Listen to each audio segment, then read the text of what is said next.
इस फिल्म का review start करने से पहले मैं आपको 3 इंपॉर्टेंट चीज़ें बताना चाहता हूँ। सबसे पहली, ये फिल्म मैंने कल रात को यानी कि जो अर्ली पेड प्रीव्यू था उसी में देख ली थी, लेकिन मैंने रिव्यू नहीं बनाया क्योंकि मैं एड्रेनलिन रश में रिव्यू नहीं करना चाहता था फिल्म को। उससे ना बहुत गड़बड़ हो जाती है, मतलब या तो ओवर प्रेज हो जाती है फिल्म या फिर ओवर क्रिटिसाइज हो जाती है। आई नो कि व्यूज मिंट करने के लिए मुझे तुरंत ही मतलब 11-12-1 बजे वीडियो डाल देनी चाहिए थी, मिनिमल एडिटिंग के साथ में, बिना स्क्रिप्ट वाली। लेकिन ऐसा रिव्यू ना यूजुअली एज नहीं करता, क्योंकि थिएटर से निकलते ना खून थोड़ा तो गर्म होता ही है। उस चक्कर में वही ओवर प्रेज और ओवर क्रिटिसाइज वाली बात है। इसलिए मैंने रात भर फिल्म को एब्जॉर्ब होने दिया, इसके बारे में सोचा और फिर ये मैंने रिव्यू लिखा है। दूसरी चीज, आज तक मैंने जितने रिव्यू बनाए ना उसमें हमेशा, ऑलमोस्ट हमेशा 99% टाइम तो ये हुआ है कि मैंने फिल्म के दोनों एस्पेक्ट्स, यानी कि फिल्म में पॉजिटिव क्या है, फिल्म में नेगेटिव्स क्या है, दोनों चीजें डिस्कस करी है और आज भी वही होगा। तो अगर आप वो हो जो सिर्फ तारीफ सहन कर सकते हो, या फिर आप वो हो जो तारीफ तो बिल्कुल सहन नहीं कर सकता और आप रोने लग जाते हो, तो अरे रो क्यों रहा है लाले? तूने सुना नहीं? जहाँ दर्द है वहाँ मर्द है। तीसरी चीज, मैंने ये फिल्म देखी है राज मंदिर में, one of the best theatre of India, और ये हाउसफुल था। यानी कि यहाँ जो ऑडियंस आई थी ना, जो पहला शो देखने, वो एक्चुअली वही ऑडियंस थी जो फिल्म को लेकर बहुत ज्यादा एक्साइटेड है। तो आई गेस मैं बड़े अच्छे से जज कर सकता हूँ कि ऑडियंस का रिएक्शन किस चीज को लेकर कैसा था। तो अगर मैं कहीं मेंशन करता हूँ ऑडियंस के रिएक्शन को, तो वो असम्पशन नहीं बल्कि ऑब्जर्वेशन है। तो Dhurandhar the revenge I guess Indian cinema की one of the most anticipated film है। और भी फिल्म आई है जिनकी हाइप भयंकर लेवल पे होती है क्योंकि वो सीक्वल्स थी, और उस लिस्ट में धुरंधर टॉप करती है। धुरंधर के पास में एडवांटेज ये था कि दोनों पार्ट्स एक साथ शूट हुए थे। ऐसा नहीं है कि एक पार्ट बनाया, फिर ऑडियंस के रिएक्शन को देखा और फिर पार्ट 2 बना दिया और एग्जीक्यूशन में गड़बड़ कर दी। नहीं, ऐसा नहीं हुआ है। जो पार्ट 2 है वो ओरिजिनल विजन का ही रिजल्ट है। और सच बताऊं तो ये एक बैंगर फिल्म है, मतलब स्टार्ट से लेकर एंड तक ये फिल्म आपको हुक करके रखती है। मतलब 4 घंटे की होने के बावजूद भी ये एग्जॉस्टिंग तो नहीं है। फिल्म के जो इमोशनल मूवमेंट्स है वो बहुत सही टाइम पर आते हैं। प्लॉट रिवील्स, कैरेक्टर रिवील्स काफी ज्यादा मजेदार और शॉकिंग है, और फिल्म मोस्टली अपनी पेस होल्ड करके रखती है। लेकिन सिर्फ इतना ही नहीं, फिल्म में और भी बहुत कुछ डिस्कस करने के लिए। तो सबसे पहले बात करते हैं अपन फिल्म के पॉजिटिव्स की। नंबर 1, रणवीर सिंह। तो रणवीर सिंह ने ना पार्ट 1 में भी अच्छा काम किया था, लेकिन अक्षय खन्ना और या कह लो कि रहमान डकैत ने कंप्लीटली ओवरशैडो कर दिया था उस चीज को। और कुछ तो जो रणवीर का कैरेक्टर था हमजा, वो पार्ट 1 में बड़ा ही नॉन चैलेंट है, तो मतलब उतना मौका भी नहीं मिला अपनी एक्टिंग रेंज दिखाने का। लेकिन इस फिल्म में ना बहुत सारे ऐसे सीन्स है जहां पे आपको लगेगा कि ओके, ये तो रणवीर सिंह ही कर सकता था, क्योंकि काफी सारे सीन्स जो है वो इमोशनल सीन्स है, काफी सारे ऐसे सीन्स है जहां पर एंगर दिखाना था, और उन सीन्स में रणवीर सिंह की वो पद्मावत वाली रेंज दिखाई दे रही थी। तो he did a fantastic job in this one. Number 2, action. इस फिल्म में ऐसी कोई रिवॉल्यूशनरी एक्शन कोरियोग्राफी नहीं है। इट्स मासी plus classy most of the time. लेकिन मैं यहाँ तारीफ करूंगा एक्शन की क्वांटिटी की, कि एक 4 आवर की फिल्म में जितना नमक के बराबर एक्शन होना चाहिए था वैसा ही है। ज्यादा होता तो ऑडियंस एग्जॉस्ट हो जाती, लेकिन यहाँ पर बिल्कुल बराबर एक्शन था। जो फिल्म है वो स्टार्ट ही एक्शन सीन से होती है, जो कि वेल शॉट है मेरे ख्याल से, और फिर बाद में बहुत कम कम एक्शन सीक्वेंसेस आते हैं, लेकिन वो सही लगता है। ऑल्सो जैसे जैसे एक्शन सीक्वेंसेस आ रहे थे, उनका जो मास लेवल था ना वो बढ़ते जा रहा था। मतलब एक ग्राउंडेड स्पाई से लेकर ये बड़ी मासी फिल्म बन गई थी। मतलब पार्ट 1 में बड़ा ही ग्राउंडेड एक्शन था, ग्राउंडेड स्पाई लग रहा था, यहाँ पर काफी ज्यादा नेक्स्ट लेवल पर गए हैं लोग। Number 3, the stakes. ओके, तो इस फिल्म में जो स्टेक्स है ना वो बहुत ही ज्यादा हाई है, और इस वजह से जो फिल्म है ना वो अल्टीमेटली बहुत ज्यादा थ्रिलिंग भी बन जाती है। ऑल्दो बहुत सारी जगह पर लगेगा कि ये थ्रिल वाला जो टेम्पलेट है ये तो काफी फिल्म्स में देखा है, लेकिन हर थ्रिलिंग सीन के कंक्लूजन को एंटिसिपेट करने में जो मजा आ रहा था भाई साहब। देखो, हमजा फर्स्ट फिल्म में तो इन्फिल्ट्रेट कर रहा था और फोकस मोस्टली रहमान पर था, और बैक ऑफ द माइंड पता था कि हाँ पार्ट 2 आएगा तो स्टेक्स थोड़े से कम हो जाते हैं, पर फिर भी कार वाला सीन थ्रिलिंग था। लेकिन इस फिल्म में फ्यूचर जो है वो अननोन है, या नहीं पता किस सीन में क्या होगा, क्या रिजल्ट निकलेगा। हमजा की जो ड्यूल आइडेंटिटी वाली ट्रोप भी है ना, वो भी इस थ्रिल में हेल्प कर रही थी। ऊपर से उसकी जो बॉन्डिंग है मल्टीपल कैरेक्टर्स के साथ में, जो पिछले पार्ट से सेटअप करी जा रही थी, उस वजह से तो फिल्म डरावनी हो जाती है।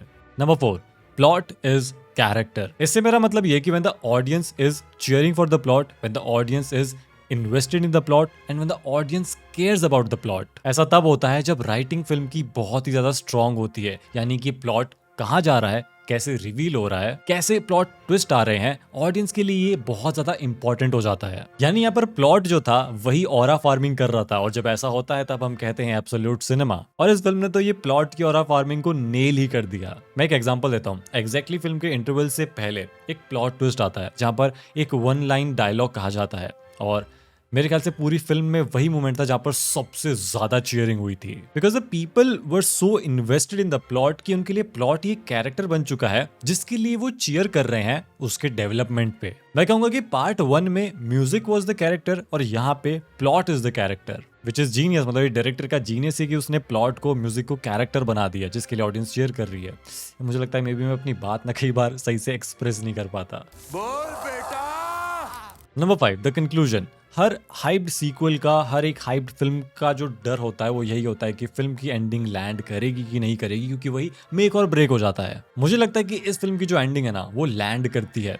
ऑल्दो मेरे ख्याल से यहाँ पर बहुत सारे अलग अलग तरीकों से फिल्म को एंड किया जा सकता था, बहुत सारे एक्सपेरिमेंट्स करे जा सकते थे, लेकिन मैं एंडिंग की बात नहीं कर रहा। मैं यहाँ पर ये बात कर रहा हूँ कि फिल्म कैसे खुद को कंक्लूड करती है। लास्ट के जो कुछ मिनट्स है वो कैसे निकलते हैं, वहां पर क्या फीलिंग क्रिएट करी जाती है। फिल्म जो चीजें रिवील करती है, फिल्म जो ट्विस्ट लेकर आती है, फिल्म जो आपके मन में सवाल जागरूक करती है ना, वो बहुत ज्यादा बढ़िया था। फिल्म अपने लूज एंड्स को संभालती है कंक्लूजन में, साथ ही में कैरेक्टर्स को क्लोजर भी देती है जो कि चेरी ऑन टॉप है। और थैंक गॉड वो ना स्पून फीडिंग जैसा नहीं लगता, क्योंकि बहुत सारी फिल्म में ऐसा होता है कि जब कैरेक्टर्स को क्लोजर दिया जाता है ना तो वो बहुत ही बोरिंग हो जाता है, बहुत ही प्रेडिक्टेबल हो जाता है और स्पून फीडिंग जैसा लगता है बिल्कुल। या फिर कुछ जो अच्छी फिल्म्स होती है ना उनमें कैरेक्टर्स को क्लोजर देने में उतना फोकस नहीं किया जाता, उल्टा ऑडियंस पे छोड़ दिया जाता है। और कुछ वैसा ही ना इस फिल्म के अंदर भी हुआ है। आई मीन फिल्म के एंड में ना you are Hamza and now you have to make a decision कि अब तुम आगे क्या करोगे। आई मीन मैं तो यही समझ पाया था उस सीन से, मुझे तो ये लग रहा था कि डायरेक्टर यही कहना चाह रहा है। एनीवे स्पॉइलर वाली वीडियो में इस चीज को अच्छे से डिस्कस करूंगा क्योंकि मुझे लगता है कि काफी इंपॉर्टेंट सीन था। एनीवे अब बात करते हैं फिल्म के नेगेटिव्स पे। Number 1, lack of strong antagonist. और मेरे ख्याल से कंप्लीटली वैलिड पॉइंट है when we compare this film to the previous one.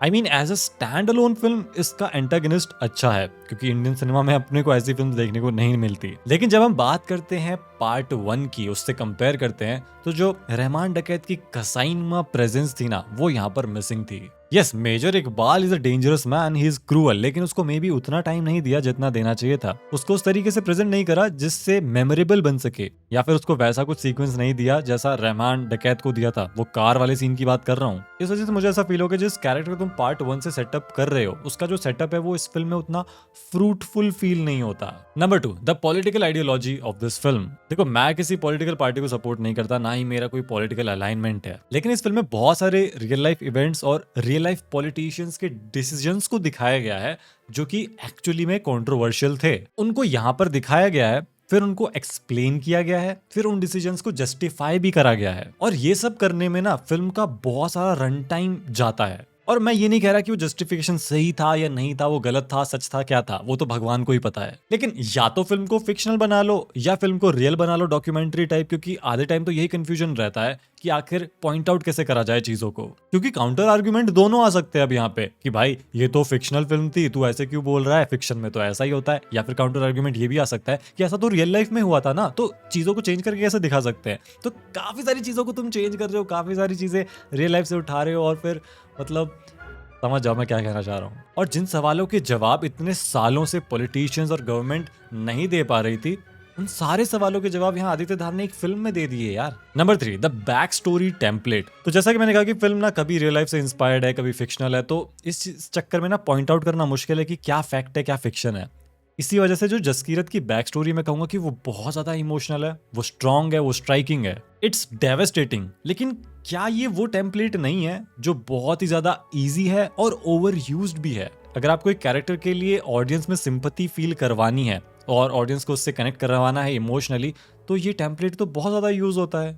और विदाउट स्पॉयलर्स मैं अभी इतना ही कह सकता हूँ, लेकिन अगर ये सही में किसी एजेंट के साथ में हुआ था तो this is very very sad and I am very angry at the authorities. लेकिन अगर ये सिर्फ इसीलिए था कि ऑडियंस को जितना जल्दी हो सके उतना जल्दी ज्यादा से ज्यादा इमोशनली कनेक्ट किया जा सके कैरेक्टर के साथ में, तो ये ओवर यूज था बहुत। Number 4, the aura farming. तो हाँ, इस फिल्म में ना हर थोड़ी देर में हमजा अली की वॉक दिखाई गई है और मुझे कोई दिक्कत नहीं है उससे। मुझे मजा आता है जब कोई स्क्रीन पर ऑरा फार्मिंग कर रहा होता है अपनी वॉक से। मैं इस पर्टिकुलर ट्रोप का ना बहुत बड़ा फैन हूँ। मतलब एनिमे से लेकर साउथ इंडियन मास फिल्म से लेकर WWE तक में ये चीजें बहुत ज्यादा होती हैं और पता नहीं क्यों बस मजा आता है।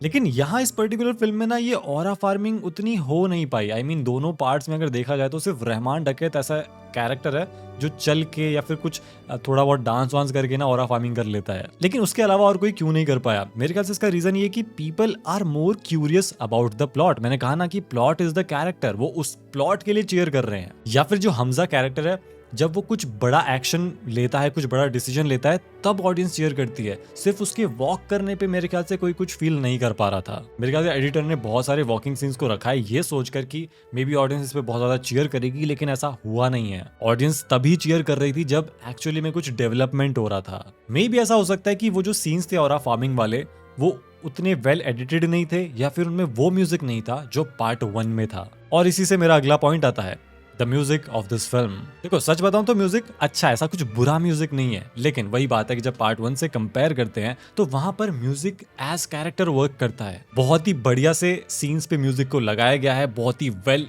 एडिटेड सीन्स थे उस फिल्म के अंदर, म्यूजिक का जहाँ पे इंक्लूजन था, इसी वजह से तो फिल्म हिट हुई थी। अब यहाँ इस फिल्म में इन्होंने खुद से जो म्यूजिक बनाया वो मेरे ख्याल से उतना हिट नहीं करता, और इन्होंने कई सारी सीन्स में पुराने सॉन्ग्स को यूज किया, जैसा ये लोग पार्ट 1 में भी कर रहे थे, उनको देखकर मजा आता है। लेकिन ना दे दिल परदेसी नू, इसको टॉप करना तो बहुत मुश्किल है। इवन जो पिछली फिल्म में रहमान डकैत की एंट्री पे जो पैनिक सॉन्ग बजता है ना, वैसा भी कुछ यहाँ पर देखने को नहीं मिला। और हाँ, काफी सीन्स में ना थोड़ा बहुत वो वीक सीजीआई वीएफएक्स भी दिख जाता है, जो कि मेरे ख्याल से इग्नोर कर सकते हो आप, उसमें ऐसी कोई दिक्कत नहीं है, बट वो हाँ नोटिस होता है। अब देखो वैसे तो मेरे पास और भी एप्रिसिएशन है इस फिल्म के लिए, मतलब भर भर के है, सीन बाय सीन एप्रिसिएशन है मेरे पास में, और साथ में फ्लॉज भी है कि हाँ भाई कहाँ पे टेक्निकल फ्लॉ था, कहाँ पे प्लॉट होल है। काफी सारी चीजों में बात करना चाहता हूँ, जैसे कि बड़े साहब है, जैसे कि यलीना वाला कैरेक्टर है इस फिल्म की, जो एंडिंग है, और जमील जमाली वाला जो कैरेक्टर है, इन सब के ऊपर बात करना चाहता हूँ, लेकिन उसके लिए अलग वीडियो बनानी पड़ेगी क्योंकि ये स्पॉइलर फ्री था। तो आज की इस वीडियो में तो बस इतना ही था मेरी तरफ से। मैंने जितना कम टाइम हो सके उतने कम टाइम के अंदर, मतलब